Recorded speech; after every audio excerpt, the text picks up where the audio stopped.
Welcome to top headlines. Vijayawada Neerukonda సమీపంలో జరుగుతున్న కొండవీటి వాగు పనులను మంత్రి నారాయణ పరిశీలించారు. ఇటీవల కురిసిన వర్షాల కారణంగా పశ్చిమ బైపాస్ వద్ద వాగు ప్రవాహానికి ఆటంకం ఏర్పడింది. బ్రిడ్జి కింద మట్టి అడ్డుగా చేరడంతో నీరు నిలిచిపోయింది. అధికారులు రోడ్డుకు గండి పెట్టి నీరు వెళ్లేలా తాత్కాలిక చర్యలు చేపట్టారు. మంత్రి పరిస్థితిని పరిశీలించి శాశ్వత పరిష్కార చర్యలు వేగవంతం చేయాలని ఆదేశించారు. ఏదైతే వెస్టర్న్ బైపాస్ రోడ్డుపై కట్టిన 220 మీటర్ల యొక్క కొండవీటి భాగమైన బ్రిడ్జి కన్స్ట్రక్షన్ జరుగుతూ ఉంది, పూర్తి కాలేదు. జరగడం వల్ల ఆ యొక్క బ్రిడ్జి కింద కంప్లీట్ గా 9 వెంట్స్ ఉంటాయి. ఆ 9 వెంట్స్ లో మట్టి ఫుల్ గా బ్లాక్ అవటం వల్ల, అంటే వర్క్ జరుగుతుంది, ఇంకా వర్క్ పూర్తి కావాలి. అందువల్ల వాటర్ యాక్చువల్ గా రివర్స్ తనటం జరిగింది. దానివల్ల కొంత ఇబ్బంది జరిగిన వాటర్ వాస్తవమే. దాన్ని యాక్చువల్ గా సిఆర్డీ వాళ్ళు దాన్ని గమనించడం, దాని మీద యాక్చువల్గా ఇమీడియట్ గా అయితే ఏదైతే వెంట లోపల మట్టి ఉందో ఆ మట్టి ఈ టైంలో తీయలేరు, ఎందుకంటే వాటర్ వచ్చేటప్పుడు ఫ్లో వచ్చేటప్పుడు తీయలేరు. అందుకని రోడ్డుని కొంత కట్ చేసి యాక్చువల్ గా దాన్ని బైపాస్ చేశారు. ఒక 60 మీటర్లు, ఎన్ని మీటర్లు, 60 అడుగుల అడుగులు యాక్చువల్ గా కట్ చేసి దాన్ని బైపాస్ చేశారు. బైపాస్ చేసి ఇప్పుడు 3 అడుగులు హైట్ తగ్గిపోయింది. యాక్చువల్ గా ఇవాళ మార్నింగ్ కట్ చేశారు, నిన్న ముందు పెట్టి. అది కట్ చేయగానే వాటర్ యొక్క హైట్ 3 అడుగులు తగ్గింది. బహుశా రేపు మార్నింగ్ కి, రేపు మధ్యాహ్నానికి మొత్తం తగ్గిపోతుంది. దీని మీద రకరకాల దుష్ప్రచారాలు, వాగులు అంటారు, అయ్యి అంటారు, ఇవి అంటారు. వచ్చి చూడండి, వచ్చి ఆ బ్రిడ్జ్ చూడండి ఏమైందో, బ్రిడ్జ్ కింద మట్టి ఉంది, ఎంత బ్లాక్ అయింది, మీరు వచ్చి చూడండి. చూసి మాట్లాడితే బాగుంటుంది, కానీ చూడకుండా ఏదేదో మాట్లాడటం కరెక్ట్ కాదు. అది తీయంగానే వాటర్ మెజారిటీ వాటర్ తగ్గిపోయింది, 3 అడుగులు తగ్గిపోయింది. నేను అనుకోవటం రేపు సాయంకాలానికి ఆల్మోస్ట్ మేజర్ తగ్గిపోతుంది. ఒకటి ఎన్ని దుష్ప్రచారాలు చేసినా, ఎంతమందిని భయపెట్టినా అమరావతి అయిపోతుంది. అది తథ్యం. మార్చి 31 లోపల 4000 హౌస్లో ఒక 250 చెబితే మిగతా అన్ని పూర్తి చేసి అధికారులకు ఇచ్చేస్తాం. విత్ ఇన్ఫ్రాస్ట్రక్చర్ అంటే 4000 కుటుంబాలు దాదాపు అక్కడ ఉండబోతున్నాయి. వాళ్ళకి సీడ్ యాక్సెస్ రోడ్డుని మంగళగిరి రోడ్డు కూడా కలిపేస్తున్నాం. ఇప్పుడు వచ్చి కరకట్ట మీద పోతున్నారు. మార్చి 31 తర్వాత కరకట్ట మీద కూడా పోబడలేదు. యాక్చువల్గా సీడ్ యాక్సెస్ రోడ్ ఏదైతే ఉందో అది మంగళగిరి రోడ్డుకి వచ్చేస్తుంది. ఈ విధంగా అమరావతి రాజధాని చాలా పకడ్బందీగా చేస్తున్నాం. ఏదైతే రోడ్స్ ఉన్నాయో, మెయిన్ రోడ్స్, ట్రంక్ రోడ్స్, దానికి పక్కన అండర్ గ్రౌండ్ డ్రైనేజ్ కావచ్చు, డ్రింకింగ్ కావచ్చు, వాటర్ కావచ్చు, ఎలక్ట్రిసిటీ లైన్స్ ఇవన్నీ అండర్ గ్రౌండే, మొత్తం ఓపెన్ ఎక్కడా ఉండదు. అలాంటి ఒక ఇంటర్నేషనల్ స్టాండర్డ్ ఈరోజు అమరావతి క్యాపిటల్ సిటీ జరుగుతుంది. అయితే వర్షాల వల్ల కొద్దిగా వర్కర్స్ కొద్దిగా చేయటం ఇబ్బంది కాబట్టి కొంత వర్క్ డిస్టర్బ్ అయిన మాట వాస్తవం. బహుశా ఈ నెలాఖరాకి మెజారిటీ వర్షాలు ఏరియాలో తగ్గిపోగానే ఎంతో వేగవంతంగా జరుగుతుంది. నేను ఒక్కటే, మీరు ఎవరైనా ఈ రాజధానిని జరగకుండా చూడాలంటే జరగదు. రాజధాని జరిగిపోతుంది. మీరు ఎన్ని ప్రయత్నాలు చేసినా రాజధాని ఆగదు. మీరు ప్రయత్నాలు చేయటం మీకు శ్రమ వృధా, వేస్ట్. ఎందుకంటే మీరు ఏమేమో మాట్లాడతారు, రేపు అయిపోద్ది రాజధాని, తర్వాత ప్రజలు మిమ్మల్ని చీకొడతారు. 2014-19 చేసిన 9,000 కోట్లని నాశనం చేశారు. 9,000 కోట్లు ఖర్చు పెట్టాం అప్పుడు రాజధాని కోసం. 3 ముక్కలు ఆటాడి దాన్ని పక్కన పడేశారు. మళ్ళీ ఈ ప్రభుత్వం వచ్చిన తర్వాత చాలా చక్కగా మీరు చేసిన సమస్యలన్నిటినీ ఓవర్కమ్ చేసి 8 నెలలు మాకు పట్టింది. ఎటువంటి సమస్య లేకుండా డిఫరెంట్ కమిటీలు వేసి టెక్నికల్ గా పరిశీలి చేసి ఐఐటి చెన్నై, ఐఐటి మెడ్రాస్ ఇచ్చి వాళ్ళతో హైదరాబాద్ కులగణనతో తెలంగాణకు సామాజిక న్యాయం కోసం దార్శనికతను సుదర్శన్ అందించారని రాహుల్ గాంధీ అన్నారు. రాజ్యాంగ ప్రతిని ఎల్లప్పుడూ వెంట తీసుకెళ్తూ రాజ్యాంగమే తుది నిర్ణయమని ప్రజలకు గుర్తు చేశారని ఆయన అన్నారు. సుదర్శన్ చూపిన మార్గం భవిష్యత్ తరాలకు ప్రేరణగా నిలుస్తోందని రాహుల్ పేర్కొన్నారు.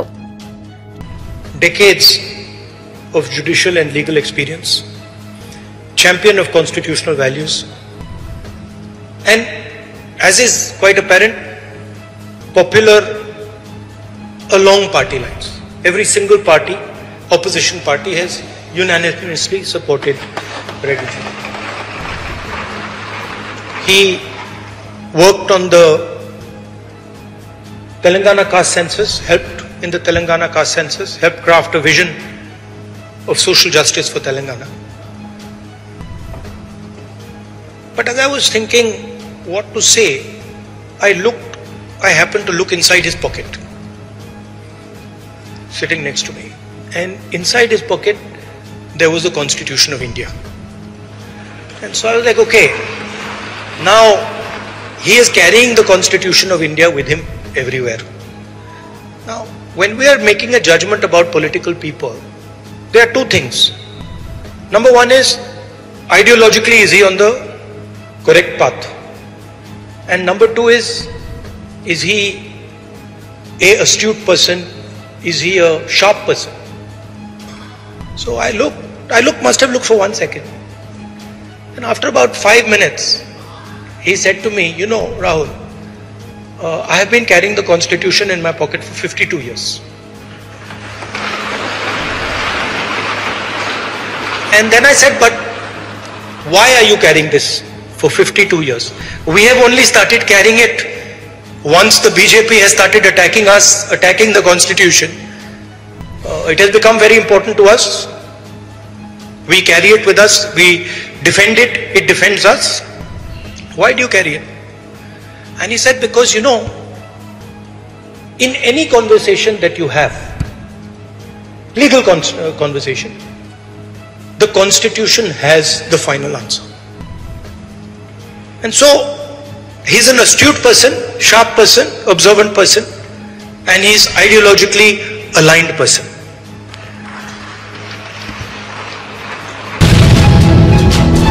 శ్రీశైలం శిఖరం చెక్పోస్ట్ వద్ద ఎమ్మెల్యే బుడ్డ రాజశేఖర్ రెడ్డి ఆయన అనుచరుల అటవీ శాఖ ఉద్యోగులకు కిడ్నాప్ చేసి దాడి చేశారు. బాధితులు ఎస్సీ, ఎస్టీ, మైనార్టీ వర్గాలకు చెందినవారు. వాకిటాకీలు, ఫోన్లు, నగదుతో లాక్కున్నారని ఆరోపించారు. అర్ధరాత్రి వారిని వదిలిపెట్టారు. సిబ్బంది కొరతలో ఉన్న అటవీ శాఖ ఇలాంటి దాడుల వలన విధులు నిర్వర్తించడం కష్టమని ఆవేదన వ్యక్తం చేసింది. నిన్న అనగా మంగళవారం రాత్రి 10 గంటల సమయంలో మా అటవీ శాఖ సిబ్బంది చిరుతపులి కేసుకు సంబంధించి శ్రీ జీడి గారి ఉత్తర్వుల మేరకు పెట్రోలింగ్ చేస్తుండగా శ్రీశైలం ఎమ్మెల్యే గారు వారి అనుచరులు వచ్చి శిఖరం చెక్ పోస్ట్ వద్ద మా వారిని అడ్డగించి వాళ్ళు నానా దుర్భాషలాడి మేము చెప్తున్నట్టు మీరు పని చేయడం లేదు, మా గవర్నమెంట్ లో వస్తే కూడా మీరు మాకు సహకరించడం లేదు అని అది నానా దుర్భాషలాడి మా గవర్నమెంట్ వెహికల్ తీసుకొని ఎమ్మెల్యే గారు స్వయాన్ని నడుపుకుంటూ శ్రీశైలం మొత్తం చుట్టూ తిప్పుతూ తెల్లవారుతో 2 గంటల వరకు కొట్టుకుంటూ వాళ్ళ అనుచరులతో దగ్గరుండి మరీ కొట్టించారు. మీరు సరిగ్గా కొట్టలేదు, నా ఎదురు కట్టండి అని చెప్పి కొట్టించారు. ఇది చాలా హేయమైన చర్య. అటవీ శాఖ సిబ్బందిని, విధుల్లో ఉన్న వారిని, అటవీ ఉద్యోగుల్ని విధి నిర్వహణలో ఉండగా కొట్టడము దుర్భాషమైన చర్యగా భావిస్తూ మేము రాజశేఖర రెడ్డి గారిని పదవి నుంచి తొలగించి వాళ్ళని వెంటనే ఎస్సీ, ఎస్టీకి అందరూ ఎస్సీ, ఎస్టీ, మైనార్టీ వారు ఉన్నారు సభ్యులు నలుగురు కూడా వారిని వెంటనే అరెస్ట్ చేసి ప్రభుత్వ పరంగా చర్యలు తీసుకోవాలని కోరడం అనేది. దీనిలో ఏదన్నా చిన్న జరిగినచో మేము తీవ్రంగా దీన్ని రాష్ట్ర స్థాయి లెవెల్లో మా అటవీ అధికారుల అసోసియేషన్ ప్రెసిడెంట్ ద్వారా మరి మా శ్రీ పవన్ కళ్యాణ్ గారిని కలిసి విన్నపం ఇచ్చుకొని దీన్ని తీవ్రంగా ప్రతిఘటిస్తామని విలేకరుల సమావేశంలో మీకు సమూహంగా తెలుపుకోవడం అనేది. టీడీపీ ఎమ్మెల్యే దగ్గుబాటి వ్యాఖ్యలపై ఎన్టీఆర్ అభిమానులు ప్రెస్ మీట్ పెట్టాలని అనుకున్నారు. అయితే ఏపీలో అనుమతులు లభించకపోవడంతో తెలంగాణకు వెళ్లి హైదరాబాద్ లో ప్రెస్ మీట్ నిర్వహించారు. జూనియర్ ఎన్టీఆర్ పై అనుచిత వ్యాఖ్యలు సహించబోమని అభిమానులు హెచ్చరించారు. అనంతపురం జిల్లాలో జరగాల్సిన ఈ ప్రెస్ మీట్ హైదరాబాద్ దాకా రావాల్సి వచ్చింది.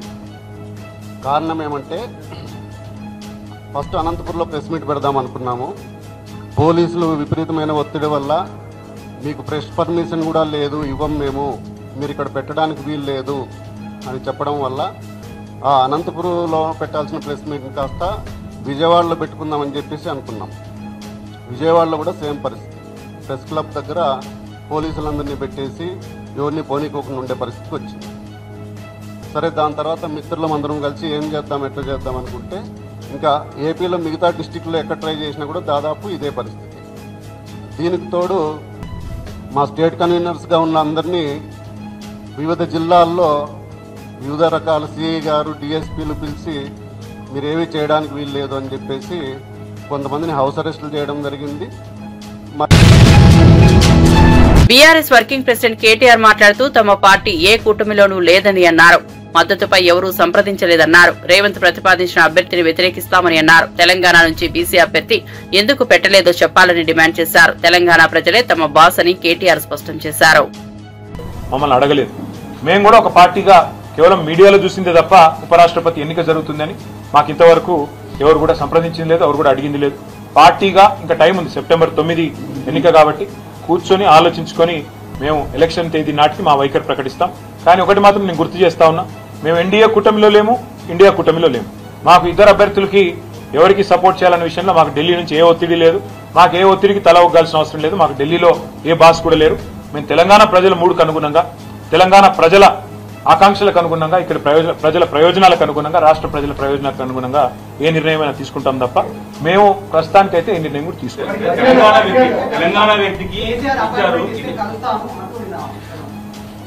ఎవరు మళ్ళీ చెప్తా ఉన్నా, ఆయన రేవంత్ రెడ్డి గారు పెట్టిన అభ్యర్థి అయితే ఖచ్చితంగా మేము వ్యతిరేకిస్తాం. ఎందుకంటే కాంగ్రెస్ అనే ఒక చిల్లర పార్టీ, కాంగ్రెస్ అనే ఒక థర్డ్ క్లాస్ పార్టీ ఇవాళ రాష్ట్రంలో ప్రజలని ఎంత అరిగోసపుచ్చుకుంటున్నదో రాష్ట్ర ప్రజలందరికీ తెలుసు. మరి అట్లాంటి థర్డ్ క్లాస్ ముఖ్యమంత్రి, థర్డ్ క్లాస్ పార్టీ పెట్టిన అభ్యర్థిని మేము సమర్థిస్తారని మీరు ఎట్లా అనుకుంటారు నాకు అర్థం కాదు. ఇంకోటి, ఇవాళ జరుగుతున్నది ఏంటంటే ఒక డ్రామా, ఉపరాష్ట్రపతి ఎన్నికల విషయంలో డ్రామా.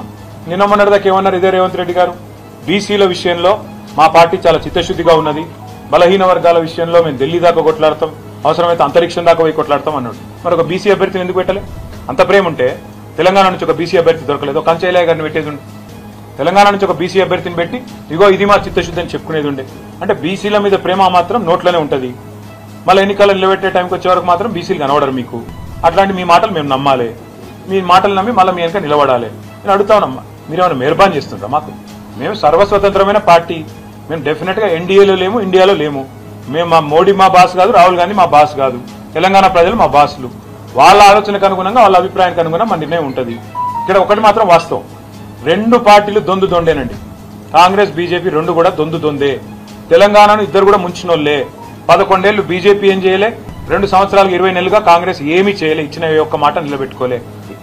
రెండు పార్టీలు కలిసి స్టేట్మెంట్ ఇవ్వమని, సెప్టెంబర్ 9 లోపల రాష్ట్రానికి సరిపడా, ఇవాళ మాటిస్తున్నాను, రాష్ట్రానికి సరిపడా యూరియా, ఓకే 2 లక్షల మెట్రిక్ టన్నుల యూరియా ఇంకా అవసరం మనకి. ఎవరు ఇస్తా అని స్టేట్మెంట్ ఇస్తే వాళ్ళకి మేము మద్దతు ఇస్తాం. చలో రాష్ట్ర రైతుల తరఫున మేము, మాకు 4 ఓట్లున్నాయి పోయి, ఎవరు ఇస్తా అని చెప్తే 2 లక్షల టన్నుల ఎరువు ఎవరు ఇస్తాము అని స్పష్టంగా ప్రకటిస్తే, మోడీ గారన్నా ప్రకటించాలా, రాహుల్ గాంధీ గారన్నా ప్రకటించాలి, మేము ఇస్తాం. హైదరాబాద్ లో పిడమర్తి రవి గోబ్యాక్ మార్వాడి ఉద్యమం ప్రకటించారు. మార్వాడీలు దళితులపై దాడులు చేస్తూ అవమానకర వ్యాఖ్యలు చేస్తున్నారని ఆరోపించారు. తెలంగాణ బచావో మూవ్మెంట్ సంఘాన్ని ఏర్పాటు చేస్తున్నట్లు తెలిపారు. స్థానికులను రక్షించుకునేందుకు ఉద్యమం ప్రారంభమైందని రవి అన్నారు.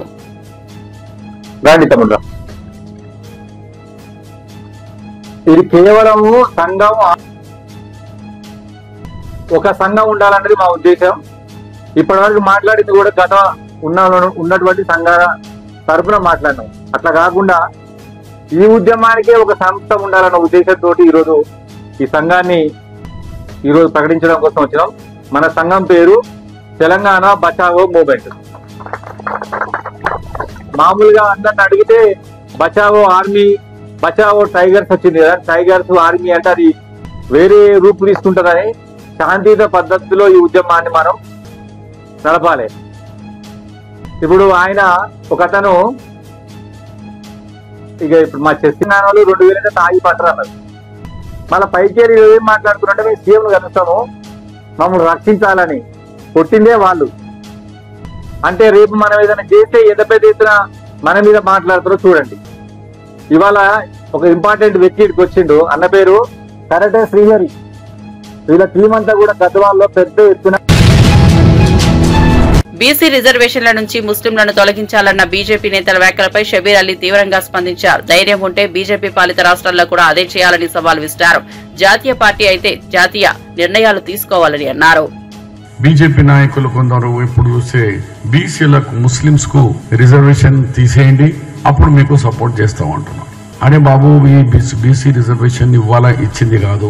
బీసీ రిజర్వేషన్ స్వతంత్రం రాకముందు హంటర్ కమిషన్ ఉండే, తర్వాత తెలంగాణ ఆంధ్రప్రదేశ్ 71 లో మురళీధర్ కమిషన్ లో ఆయన హయాంలో కూడా మన తెలంగాణలకు 1971 నుంచి రిజర్వేషన్ ఉంది. మరి మీ గుజరాత్ లో ఉంటది, దాదాపు 20 రాష్ట్రాల్లో రిజర్వేషన్స్ ఉంటున్నాయి. బీదరికం ఎవరున్నా వాళ్ళకే. ఇది వృత్తిపరంగానే ఈ రిజర్వేషన్ అని ఎన్నిసార్లు చెప్పినా మళ్ళా అదే పాట పాడతారు. ఇది మతపరంగా ఉన్నది. ముస్లిం ఈ దేశంలో బతకద్దురా బాబు. బీదోడు ఎవరున్నా, ఏ కులం ఏ మతం చూడకుండా బీదోడే. టీటీడీ మాజీ చైర్మన్ భూమన కరుణాకర్ రెడ్డి బీఆర్ నాయుడుపై స్పందించారు. సామాన్యులకు పెద్దపీట వేశామని చెప్పడం అబద్దమని విమర్శించారు. కొండ మీద హోటల్స్ వ్యాపారంలో ఆయనకు వాటా ఉందని అనుమానం వ్యక్తం చేశారు. లడ్డూ కల్తీపై నిరూపించలేకపోయారని ఎద్దేవా చేశారు. చాలా ఎక్కువ ఉన్నది. సాయంకాలం శ్రీవాణి భక్తులకు ప్రవేశం అని, సాయంత్రం శ్రీవాణి భక్తులకు ప్రవేశం కల్పిస్తే భక్తులు ఏమన్నా శ్రీవాణి భక్తులతో పాటు దూరం వచ్చేస్తారా? అలా అనాలోచితమైనటువంటి మాటలు. మీకు మీరు చాలా మేధావిగా మాట్లాడుకుని అనుకుని ఆ మేధావితనమంతా కూడా చూపిస్తే అక్కడ ఉన్నటువంటి వాళ్ళు ఐఏఎస్ ఆఫీసర్లు, శ్యామలరావు కానీ ఆయన ఐఆర్ఎస్ ఆఫీసర్ వెంకయ్య చౌదరి గారు చాలా తెలివైన వాళ్ళు మిమ్మల్ని చూసి నవ్వుకుంటూ ఉంటారు. వాళ్ళు ఇలాంటి వాడు వచ్చాడండి, మాకు అర్థం కాలేదు, మా 30 ఏళ్ల సర్వీసులో ఇలాంటి వాడిని భరిస్తాగామే అని. ఇవన్నీ కూడా బయటకు వచ్చేటువంటి విషయాలు. నాయుడు గారు మీకు మీరు నేను పిస్తా, నేను రౌడీ, నేను అది ఏం మాట్లాడినారు స్వామి మీరు మీ ఇష్టం వచ్చినట్టుగా. అటవీ ప్రాంతం ఉందంట, విస్తీర్ణం మరింత పెంచాలని కోరుకుంటున్నాడంట. ఏంది తిరుమలకు అటవీ ప్రాంతాన్ని మరింత టీటీడీ పరిధిలోకి. ఇవన్నీ కూడా ఊహల్లోటువంటి మాటలన్నీ కూడా చాలా ఎక్కువగా మనం ఎన్నైనా మాట్లాడవచ్చును. ఆచరణలో చేయటమే అన్నింటికంటే కూడా చాలా కష్టమైనది. ఆచరణలో మీరు చేసినటువంటి ఒక్క చిన్న పని కూడా లేదు. సామాన్య భక్తులకు పెద్దపీట. ఏ సామాన్యునికి పెద్దపీట వేసినావు? ఈయన క్యాంటీన్లు అంట 12 క్యాంటీన్లు కొత్తగా వచ్చినాయంట. ఇంతకుముందు వైసీపీ వాళ్లదే దందా అంట, వైసీపీ వాళ్లకే కాంట్రాక్ట్ అంట. ఈయన ఇప్పుడు ఆ పెద్ద హోటల్ వాళ్ళనందరినీ కూడా టెండర్లు వేయించి బహుశా బీఆర్ నాయుడు గారు అందులో భాగస్వామి అయ్యి ఆ భాగస్వామిగా వ్యాపారం కొండ మీద చేస్తున్నారేమో అన్నటువంటి అనుమానం కొండ మీద ఉన్నటువంటి వాళ్లకు కూడా కలిగింది. వైసీపీ వాళ్లకు సంబంధించినటువంటి వాటివైతే మీరు చట్టబద్ధంగా ఏ రకమైనటువంటి చర్యలైనా తీసుకోండి నాయుడు గారు, మాకే రకమైనటువంటి అభ్యంతరము లేదు. అలాగే ఏందో ముస్లింలకు ఇచ్చినారు, ఎందుకు ముస్లింలకు ఇచ్చినారో అర్థం కాల. ఆయనకి ఇష్టం వచ్చింది ఏదో చెప్పేశాడు, ముస్లింలకు ఇచ్చినారు అని. లడ్డూ ప్రసాదంలో కల్తీ అని చెప్పినారు, మీ నాయకుడు కూడా చెప్పినాడు. ఏం పీకినారు ఇప్పటి వరకు? ఏం చేయలేకపోయినారు మీరు? సిట్టు ఏదైనా నిర్ణయం తీసుకుంటే ఖచ్చితంగా దానికి మేము నిబద్ధులమై ఉందామని ఆ రోజు చెప్పినాం, ఈ రోజు కూడా చెప్తున్నాం. మీరు బలం ఉందని, అధికారం ఉందని, మీకు అహంకారం ఉందని మీ ఇష్టం వచ్చినట్టుగా వ్యక్తిగత దూషణలు దిగితే ఖచ్చితంగా అహంకారం మేము తగ్గించే పని చేస్తాం. భగవంతుని ఆలయ ప్రతిష్ట గురించి మీరు ఇప్పుడు మాట్లాడుతున్నారా? 5 సంవత్సరాల పాటు జగన్మోహన్ రెడ్డి గారి హయాంలో అత్యద్భుతమైనటువంటి కార్యక్రమాలు చేస్తే విపక్ష నేత బొత్స సత్యనారాయణ ప్రభుత్వం పనితీరుపై తీవ్ర విమర్శలు చేశారు. సూపర్ 6 పథకాన్ని అరకొరగా అమలు చేశారని, తల్లికి వందన పథకంలో కేంద్ర నిధులు రాకుండా అడ్డుపడుతున్నారని ఆరోపించారు. పెన్షన్లు ఇవ్వకుండా అబద్దాలు చెబుతున్నారని మండిపడ్డారు. సీఎం మంత్రులపై చర్యలు తీసుకోవాలని డిమాండ్ చేశారు.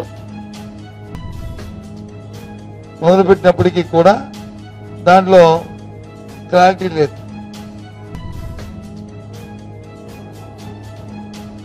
ఈవెన్ తల్లికి వందనం ఇచ్చినప్పటికీ కూడా ఈ రోజు కూడా ఇంకా చాలా మందికి కేంద్రం నుంచి రావాలి డబ్బు. ఆ డబ్బు వచ్చిందో తెస్తామన్నారే తప్ప ఈ రోజు కూడా ఎవరికి అమ్మలేదు. చాలా మంది, సుమారు రాష్ట్రంలో 7-8 లక్షల మందికి ఇంకా కేంద్రం నుంచి రావాల్సిన బకాయిలు ఉన్నాయి. ఒక సంవత్సరం కాలం పాటు గాలి కుదిశారు. ఇంకో సంవత్సరం పోయిన తర్వాత మొదలుపెట్టారు ఆ స్కీమ్. సరే, దాన్ని కూడా ఇదే పని. ఇక అన్నదాత సుఖీభావ చూసుకున్నా సరే అంతే. గతంలో ఇచ్చిన రైతు భరోసాకి ఇప్పుడు ఇస్తున్న అన్నదాత సుఖీభావ నెంబర్లో ఎంతో సుమారు మన జిల్లాలో చూసుకుంటే 50,000 మంది వరకు కూడా రైతు భరోసాకి ఇప్పుడు ఇస్తున్న అన్నదాత సుఖీభావకి ఉన్న వ్యత్యాసం ఉంది. పోనీ అర్హులు కాదు అంటే వాళ్ళందరూ అర్హులు. మరి ఎందుకు ఇవ్వలేదంటే ఏదో ఒక సాంకేతిక కారణం.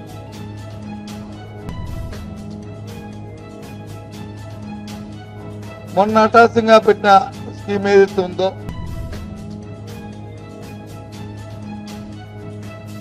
విడో ఫంక్షన్ ని ఇచ్చిన స్కీమ్ ఏది ఉందో, ఎవరైతే భర్తకి పెన్షన్ వచ్చి చనిపోయిన భార్య ఉందో వారికి ఇచ్చారు తప్ప ప్రభుత్వం ఏర్పడే 14 నెలలు అయినప్పటికీ కూడా ఎవరైతే ఈ రాష్ట్రంలో విడేస్తున్నారో భర్త చనిపోయిన పాపం ప్రభుత్వం కోసం అర్హులు అరుస్తున్న మహిళలు ఎవరు, పేద మహిళలు ఎవరైతే ఉన్నారో వారికి ఎవరికి పెన్షన్. నేను చెప్తున్న ప్రతిదీ కూడా వాస్తవం, ఎక్కడా కూడా అందులో పేదవాడికి ఉన్న పథకాలు తీసుకుంటే ఎన్ఆర్జీ ఏదైతుందో పనికి 6 పథకం ఇప్పటికి వచ్చి వేజెస్ సుమారు 8 వారాలు అయిపోతుంది. వేజెస్ కూడా ఇవ్వలే. సీఎం రేవంత్ రెడ్డి నాయకత్వంలో జీహెచ్ఎంసీ పరిధిలో భారీ మార్పులు జరుగుతున్నాయని మంత్రి పొంగులేటి శ్రీనివాసరెడ్డి అన్నారు. నగర అభివృద్ధి, మౌలిక సదుపాయాల మెరుగుదల కోసం ప్రభుత్వం కృషి చేస్తోందని తెలిపారు. తెలంగాణ రాష్ట్రంలో మార్పు కావాలని, అది ఇందిరమ్మ రాజ్యంతోనే సాధ్యమని రాష్ట్ర ప్రజలందరి దీవెనలతో తెలంగాణ రాష్ట్రంలో ఇందిరమ్మ ప్రభుత్వం వచ్చిన తర్వాత గౌరవ ముఖ్యమంత్రి రేవంత్ రెడ్డి గారి నాయకత్వంలోని మన ప్రభుత్వం అనేక అభివృద్ధి కార్యక్రమాలు, ముఖ్యంగా జీహెచ్ఎంసీ పరిధిలో కని విని ఎరగని రీతిలో అనేక మార్పులు తీసుకొస్తూ తెలంగాణ పేద ప్రజలకు ఏవైతే ఎన్నికలకు ముందు ఇచ్చిన మాటల్లో భాగంగా సంక్షేమ కార్యక్రమాలను కూడా రాష్ట్ర ఆర్థిక పరిస్థితి సహకరించకపోయినా ఇచ్చిన ప్రతి మాటని తూచా తప్పకుండా పేదవాడికి అందించాలనే తపనతో ఈ ప్రభుత్వం, మన ప్రభుత్వం అందిస్తూ అభివృద్ధిలో కూడా ఎక్కడా కుంటి పడకుండా ఉండే విధంగా ఈనాడు జీహెచ్ఎంసీ పరిధిలో గాని కోర్ అర్బన్ గా మనం ఈనాడు పిలుచుకుంటున్న ఓఆర్ఆర్ కి ఇన్నర్ సైడ్ ఉన్న ప్రతి ప్రాంతాన్ని, ప్రతి అంగుళాన్ని అన్ని రకాలుగా అన్ని దిశలలో ఈ ప్రభుత్వం అభివృద్ధి చేసే దాంట్లో వడివడిగా ఆర్థిక పరిస్థితి రాష్ట్రంలో సహకరించకపోయినా జీహెచ్ఎంసీ పరిధిలో ఈ కోర్ అర్బన్ ప్రాంతాన్ని అభివృద్ధి చేసే భాగంగా ఈనాడు ఈ ప్రభుత్వం ఎలా పనిచేస్తుందో మీరు చూస్తున్నారు. ఆ ఫలితాలన్నీ ఒక్కొక్కటి ఈ రాబోయే కొన్ని రోజుల్లో జీహెచ్ఎంసీ పరిధిలో ప్రాంతంలో నివసించే ప్రజలతో పాటు తెలంగాణ రాష్ట్రంలో నివసించే ప్రతి పేదవాడికి, ప్రతి రైతన్నకి, ప్రతి ఆడబిడ్డకి ఈ ప్రభుత్వం ఈనాడు చిత్తశుద్ధితో అందించే దిశలో ఈ ప్రభుత్వం ఈనాడు నడుస్తుంది. ఈ అభివృద్ధిలో భాగంగానే ఏదైతే ఇంటిగ్రేటెడ్ సబ్ రిజిస్ట్రార్ ఆఫీసులను ఏర్పాటు చేయాలని ఒక మంచి ఆలోచనతో గౌరవ ముఖ్యమంత్రి గారిది ఈ ఆలోచన కూడా అనేక పర్యాయాలు ముఖ్యమంత్రి గారు నాకు సూచనలు, కేబినెట్ లో సూచనలు ఇచ్చి చూడండి ఈ జీహెచ్ఎంసీ పరిధిలోని అంటే ఓఆర్ఆర్ ఇన్నర్ సైడ్ లో 39 సబ్ రిజిస్ట్రార్ ఆఫీసులు ఉన్నాయి. ఈ 39 సబ్ రిజిస్ట్రార్ల ఆఫీసులో రాష్ట్రంలో వచ్చే రెవెన్యూ మొత్తం ఈ సబ్ రిజిస్ట్రార్ల ద్వారా వచ్చే దాంట్లో 62-63% రెవెన్యూ వచ్చే ప్రాంతం ఈ ప్రాంతం.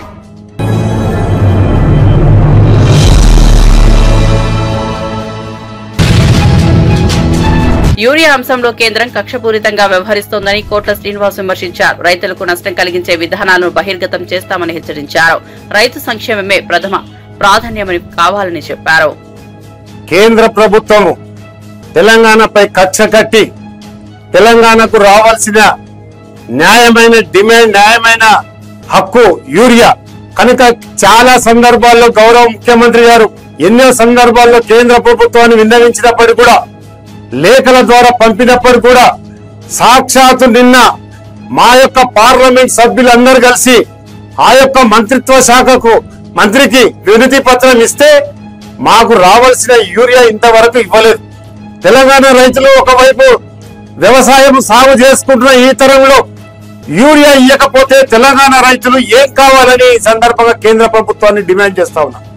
మీరు అన్ని రాష్ట్రాలకు ఇచ్చినప్పుడు కేంద్ర ప్రభుత్వము తెలంగాణకు ఇవ్వడానికి అభ్యంతరం ఏంటో ఇప్పటి వరకు మాకు అర్థం కాని పరిస్థితి. తెలంగాణ దేశంలో ఒక రాష్ట్రంగా లేదా?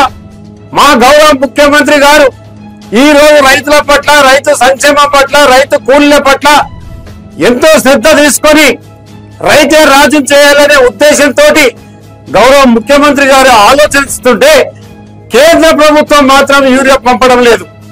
ఈ రాష్ట్రం నుంచి ఎన్నికైన ఇద్దరు కేంద్ర మంత్రులు ఎక్కడ పండుకున్నారని సందర్భంగా అడగదలుచుకున్నా.